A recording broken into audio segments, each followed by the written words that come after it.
Hi everybody. Welcome. I'm happy to see y'all tonight, and I beg your indulgence. We've had a rough time the last few weeks, months. I've been to the doctor's today, and I decided to get comfortable in my bed and my nightdress. So I'm sorry, but just, that's how it is. Anyway, I finally got a new, and I think I'm shaking it. I finally got a new Kindle. My other one completely gave out. I made 2 or 3 videos that I could not upload at all. They just kept going off and going off. So my nice friend at the computer store ordered it for me and set it up for me. So, and it's got a bigger screen, and I hope it it works real good. The operator hasn't changed a bit though, so And I want to say something about the color of my walls too. It's not that yellow. I guess it's not that, well, I don't know. Anyway, it's not. It's a dark kind of tanny gold color. It's pretty, and that's pretty, but I'm not crazy about yellow like that. So anyway, just one of those things I wanted to say. Why, I don't know. First of all, I want to say something about something that happened today that I thought was kind of funny, considering y'all are probably not going to think it is or even wonder why I mentioned it. But I went into what are those places called? I went in to get some folders and some index cards. I would have called it a stationery store a long time ago, but it's all that computer and paper and all that stuff, so whatever it's called. Picked up what I wanted, went up to the cash register to pay. No, not a cash register, computer. I am so out of it today. I should just fold this up right now. Maybe I'll need a good laugh today.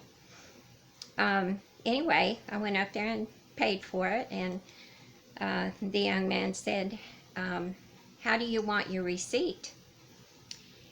And I looked at him kind of funny, and I said, what'd you say? And he said, how do you want your receipt?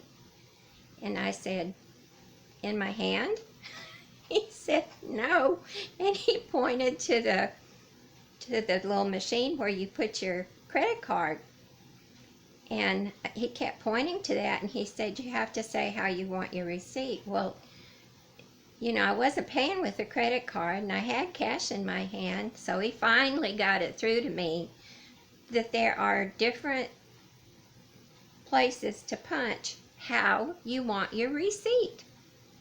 Email and in your hand, and all this other stuff, so I don't know what all that's about, but why do that? I don't know. Anyway, I thought it was funny.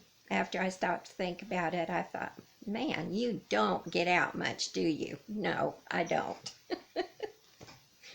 But I got what I wanted, my receipt, my change, and got back in the car. I'll stop right now and just say thank you for being here. And if you stayed past that little bit, thank you, thank you, thank you. But I've missed y'all so much, have not been able to do anything, because of, as far as getting a video out. But I've been watching all of y'all, and I have been trying to comment, and for some reason, I comment, and as soon as I push that comment play button word, it disappears. and it's been doing that for a long, long time. So I've tried. I don't know why it's doing that. I will go see Jonathan again tomorrow before I try to upload this in case there's something else wrong. But it's a new machine. It should work. Anyway, I'll tell you a few little things that have been going on with our life, and Pop has not been doing good at all. He is in different stages now. It seems to be moving a little faster right now, and he has had two spells in the last couple of months where he has run high fever, and that along with his conditions and his age has made his mind and his whole mental state, it affected that really bad. And then he was trying to walk, and he just started collapsing, and that ended up being the first time ended up being a trip to the hospital, because we were somewhere close to home, but we were out, and with a lot of people's help, we still couldn't get him in the car. And I called my daughter wherever we were, and she came because she was in the area. And between her and another lady came up, and then some men out of another place came up and tried to get him up in the car, and just couldn't do it. He didn't have any control with his legs or anything. So we thought, well, we need to take him to the emergency room now, because he'd already been to the doctor, and see what's going on. And they did the same things the doctor did and came up with the same conclusions. He had bronchitis real bad. He'd had fevers. He was weak. And of course, he was just out of it. So they didn't want to keep him because they had so much flu. And I don't know what they did, but they did get him up where he could walk a little bit, and put him in a wheelchair, and we got him in the car. Leanna followed me home, and we got our walker, and got him in the house as best we could, and got him in bed. He got better after a few days that he could walk and use the walker and everything.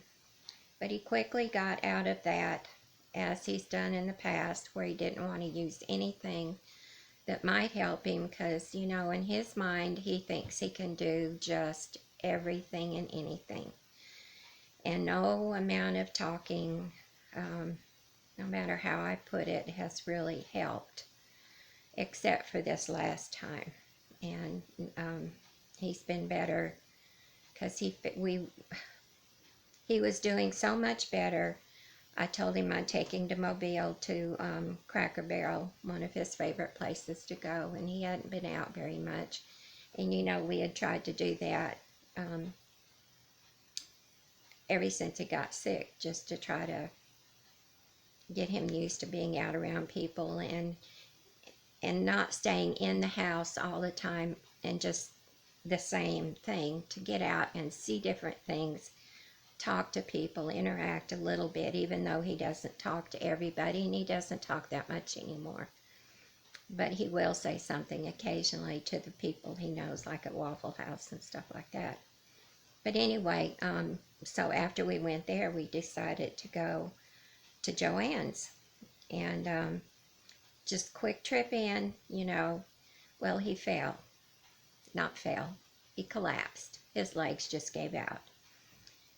Thank goodness there was people there to help, and they were so good and so nice about it. And there's no warning, I mean, he might be sliding his feet more often, but there's no warning. So We came home, got him in bed. He started running fever again. So I took him in after that. They really can't find out any reason why he's doing that, except that he's just weak, and don't know why the fevers, except for the bronchitis. I thought the second time he had a UTI, and they kind of thought so too, but nothing showed up on any of the tests they did. So when we go out now, he is very good about using a walker. If it's just a walker to the car to get in, and then we leave it right there on the carport because I have another one in the car.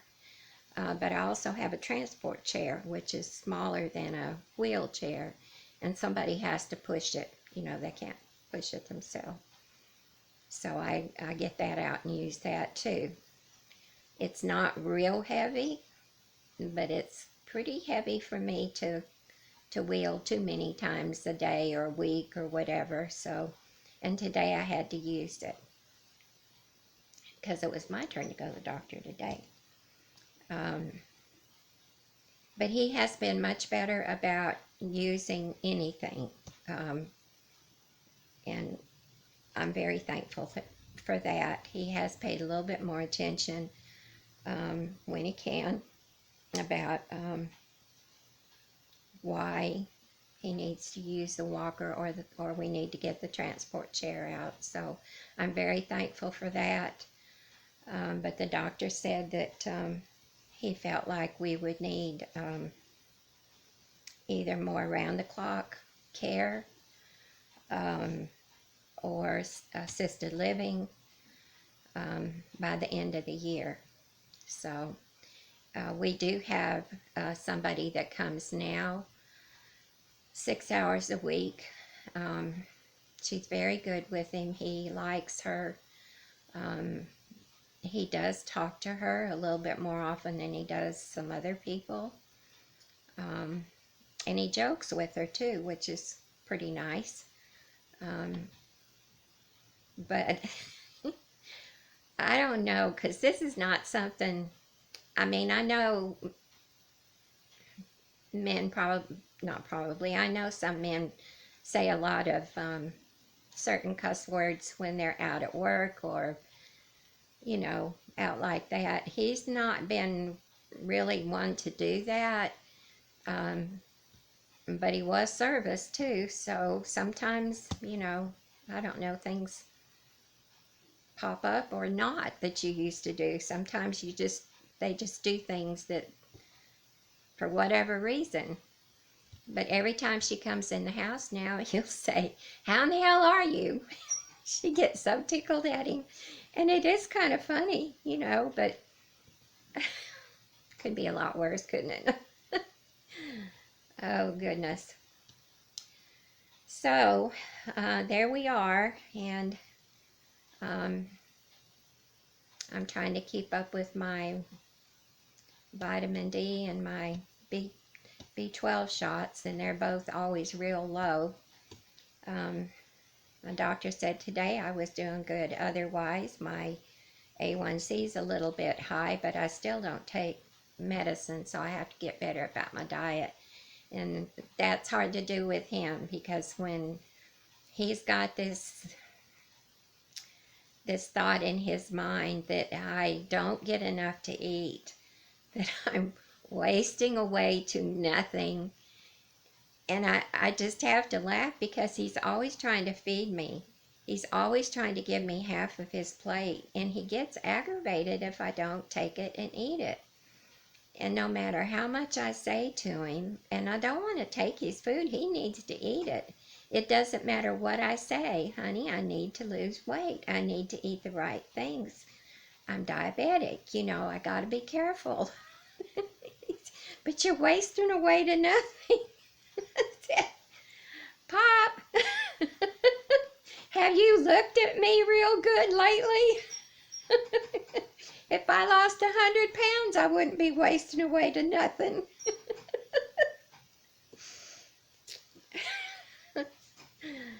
Oh my goodness.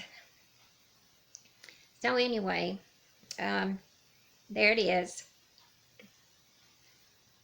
Take her to leave it. I don't know. I don't know why I said that. It's just the way it is, and I hope you can laugh about it a little bit too, because if I couldn't laugh and get a laugh out of something, as you know, this is horrible, but it is what it is, and it's what we have to deal with and work with, and so we have to stay positive and joyful and thankful. And there it is. And on that note, I have something else I wanted to share with you, a story that happened in Saudi Arabia, and I thought this is a really good time to tell it.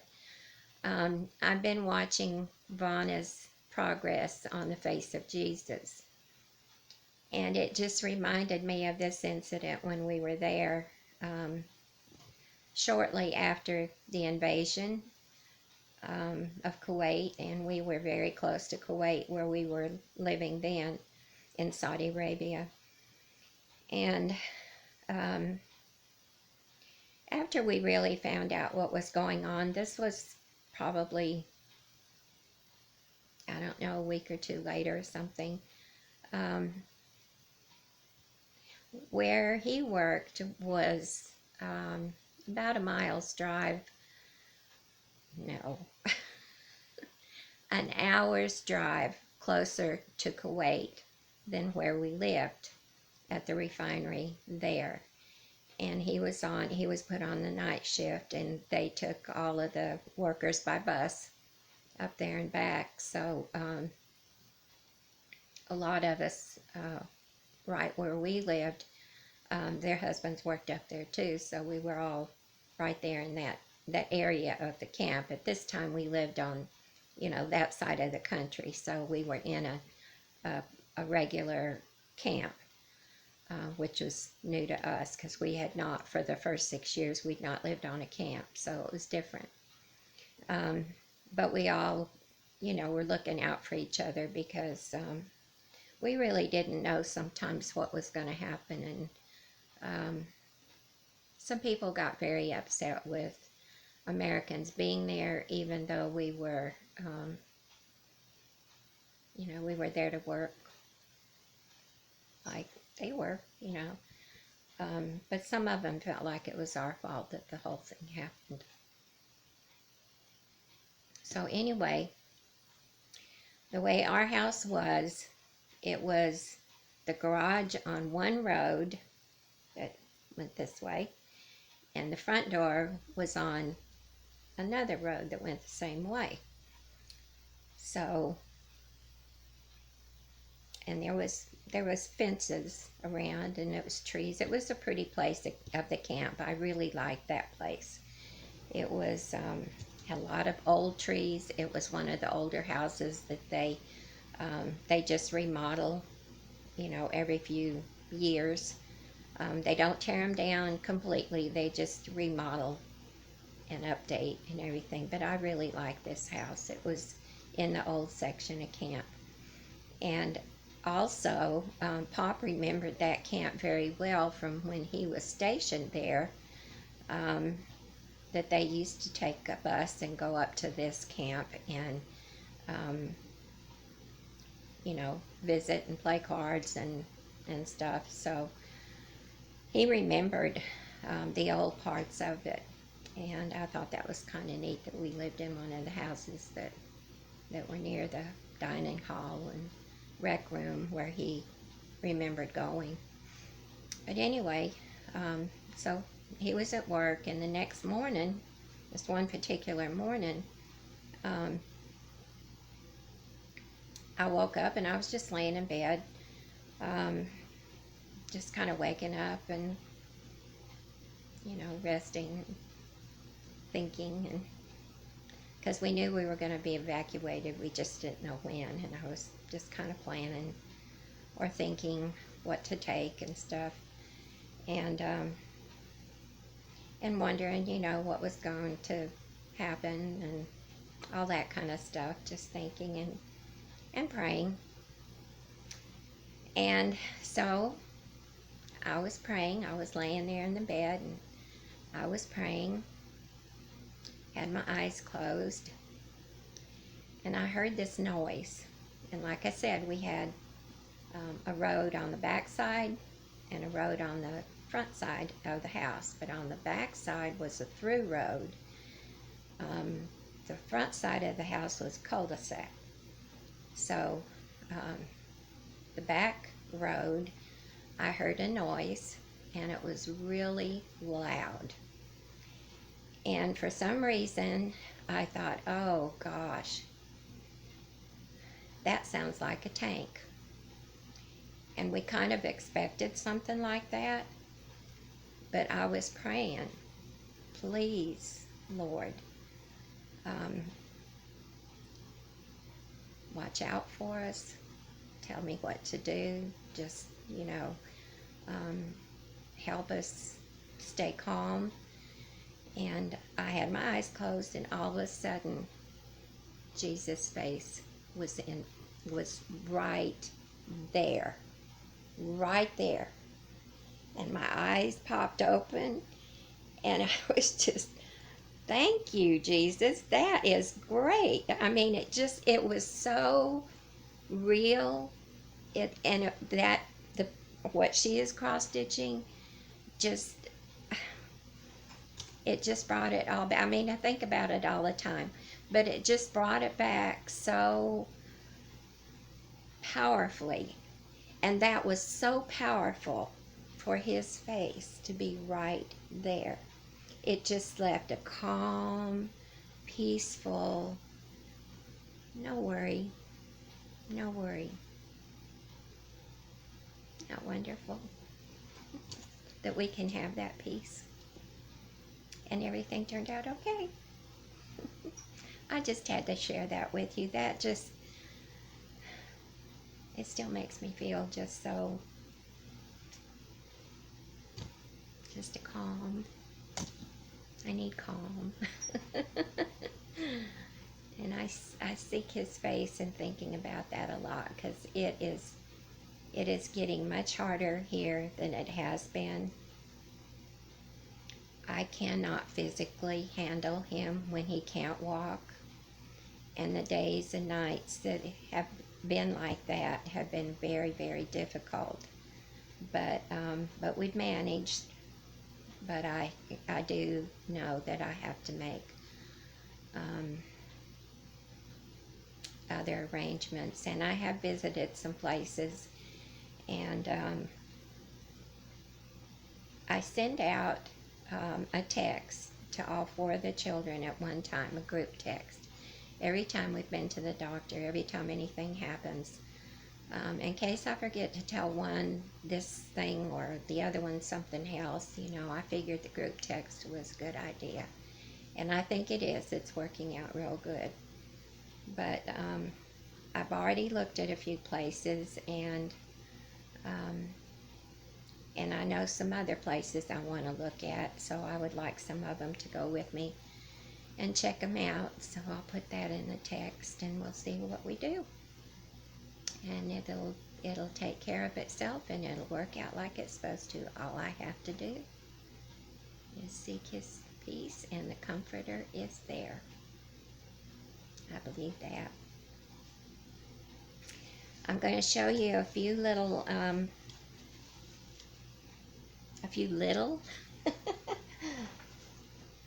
this is, now I'm not sure how I'm going to do this.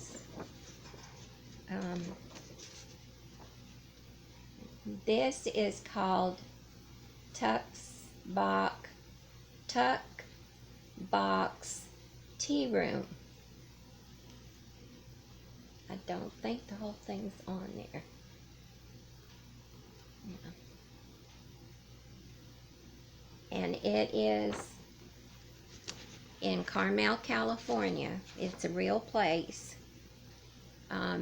This is the Marty Bell's Tuckbox Tea Room, and it's adaptation by Mildred Hedgepath. I can't. I can't really see down here. Kind of hard to read, isn't it? Anyway, can you see it at all and see how pretty it is?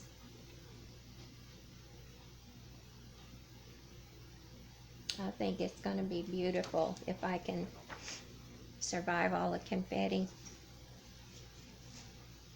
Here's the part I've gotten done, which is nothing when you've seen.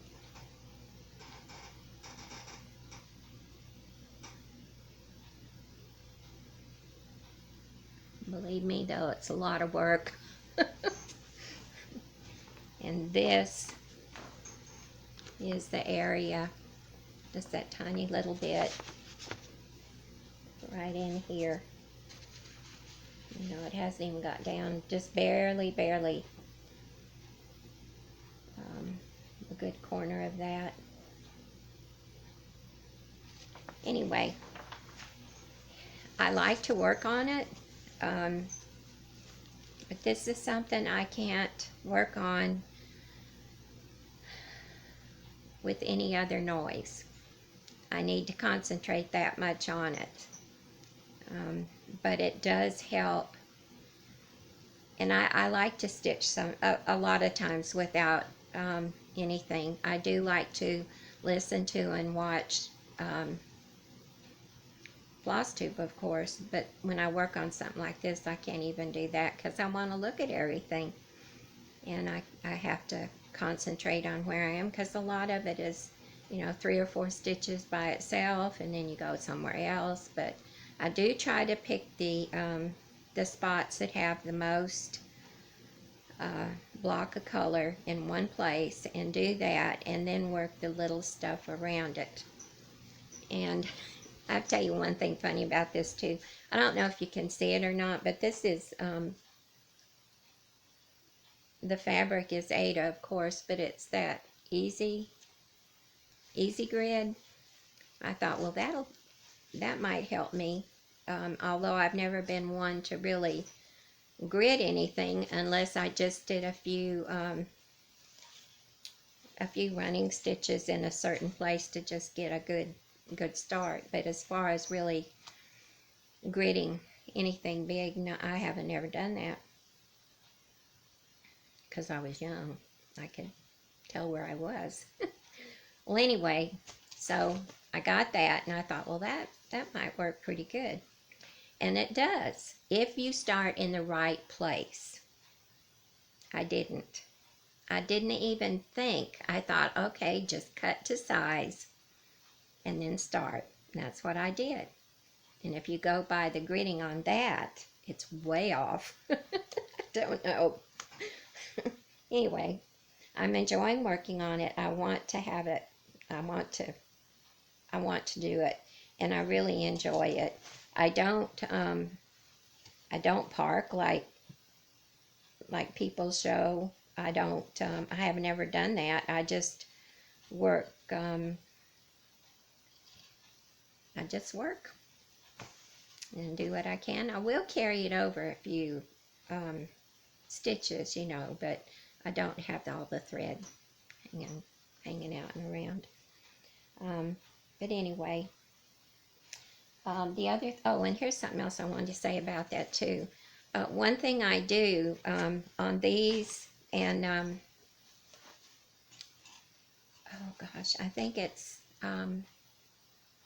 Pam Stitching Between the Lines. I think she is, yes, she is. She's going to work on a Marty Bell, but it's not this one. It's that beautiful house in the wintertime. Can't think of the name of it, but anyway, she was showing that the other day, and she was talking about the one page that has the symbols and the colors, and how many skeins you need and everything. And one thing I like about that is that they have areas of symbols, like boxy dark ones, or you know, whatever they use. Anyway, I like the way they do that. And then on another sheet, they have little places about so big that give you the colors in order. So you don't have to hunt them all out in there in that page where the symbols are. So what I do to keep track of that is I take a little scrap of paper or part of an index card or something, and I'll write whichever area I'm in. I'll write the symbol on there, and then the color number beside it. And when I'm working on that section, then all I have to do is look at this, and I get those flosses out with this and have it all right there together. If I'm going to use, well, whether I am using a lot of thread or not, and especially if you're using smaller pieces of thread to fill in a few stitches, I like to thread. And I haven't used it on this, but I probably will as we go farther, because I've been using it on something else. But it's one of those needle minders, I think it is, and it's got the place in there to put your symbol and your color number, and then you can put your needle in the foam. There's a top and a bottom, and you can keep track of it. And I'm gonna sneeze, I'm sorry. Excuse me. It is definitely summer, spring, winter the other day, whatever, and it's allergy season. 42 one day and 82 the next day. It's terrible. Did I? Yeah, I think I finished that. Okay. Tell you one more thing. I heard from Nicole the other day. Oh, I didn't get that out again. She sent me some of the sweetest things for Easter and a beautiful card. And here I never even got it out. I'm sorry. I'll do that next time. But anyway, she mentioned our tornado. And I didn't know. I knew we had bad weather. I could hear it. I could see it. But I did not know that there was tornadoes on the ground. Well, most of them were up a little bit north of us, because we are very, very close to the Gulf. Not on it. We're very close to it, but not on it. It's higher where we are. We're on the north side of I-10. Still a lot of rivers and bayous and lakes and rivers and all that stuff up here, but not, not right on the beach. But most of the tornadoes were up a little bit north of us, but there was one hit probably about 6 miles away south of us, and it didn't, nobody was hurt that I have been able to find out, but property damage, and it was pretty extensive. Up here, we all have a mess in our yards of tree limbs and little branches and leaves that have been blown off and everything. And back February, March, February, I guess. Anyway, whatever, it doesn't matter. But we had a tree service come, and we had some dead trees that we wanted taken down before hurricane season. And then we have an awful lot of live oak trees. And they needed trimming. They were old. They're old. This is, we live on an old homestead. Pop's great aunt's homestead. And her house was beside ours until we built our house, and it had to be taken down. I wish we could have redone it enough to live in it, but it was in bad shape, and I just hated that. But we were able to keep the old kitchen for many years, and it was older than the house, and it was brought up here on one of the rivers, and then brought a few miles up, to this place, and that was the old kitchen. And back then, and I don't know where else they do that. I mean, if they do it up north or not, but I know it's pretty common in the South to have, in the old days, to have the kitchen separate from the house. And in this case, it was in back, and I guess most of the time it is. And then in the summertime, it doesn't keep the house so hot. So we really enjoyed that because it was like an old log cabin.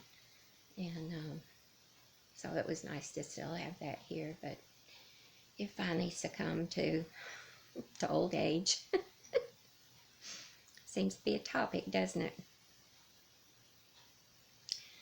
Oh my goodness. Oh, one more thing I wanted to show you. I have been a chatterbox.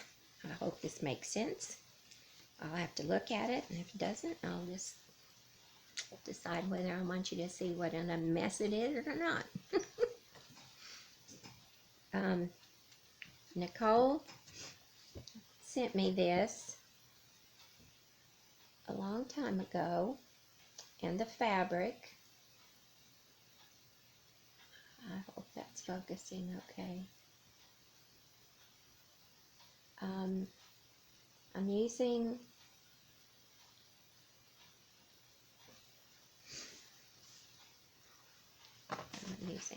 I'm not using DMC.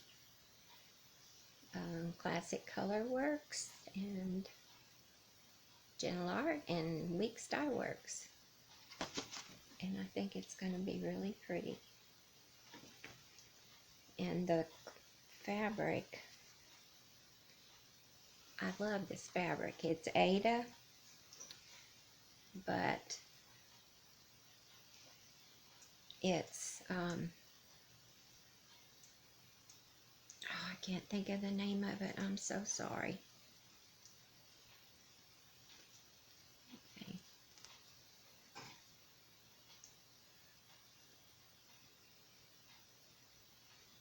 And that's the only person I've got hardly stitched. The rest is just the top.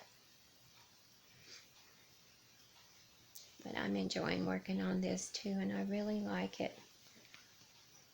It's got this pretty color fabric, and it's so soft. That's what's so nice. It's so soft. But this has been really fun to work on. So I'm anxious to do some more. I have been managing to get a little bit stitched. He's not, like I said, he's not, he is walking now by himself, but very short places and being very careful. He is very weak and shaky, and he's also been sleeping a whole lot more. And if we can't get out, he sleeps a whole lot more than that even. So instead of staying on his couch in his man cave, he's been coming back here and just getting in bed even after breakfast, just going right back to bed and going to sleep.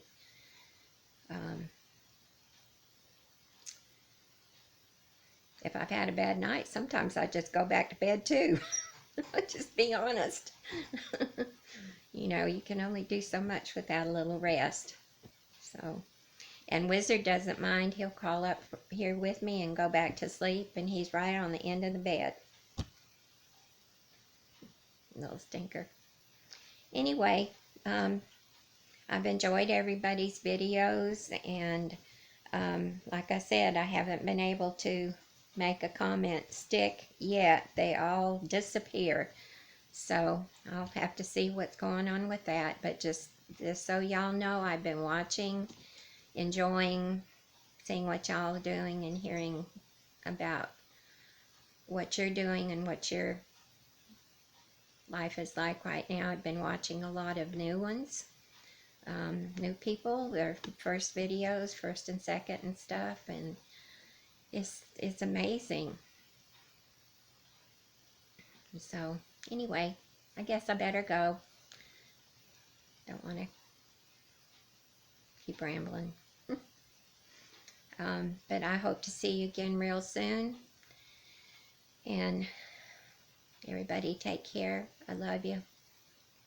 I hope I can do it more often.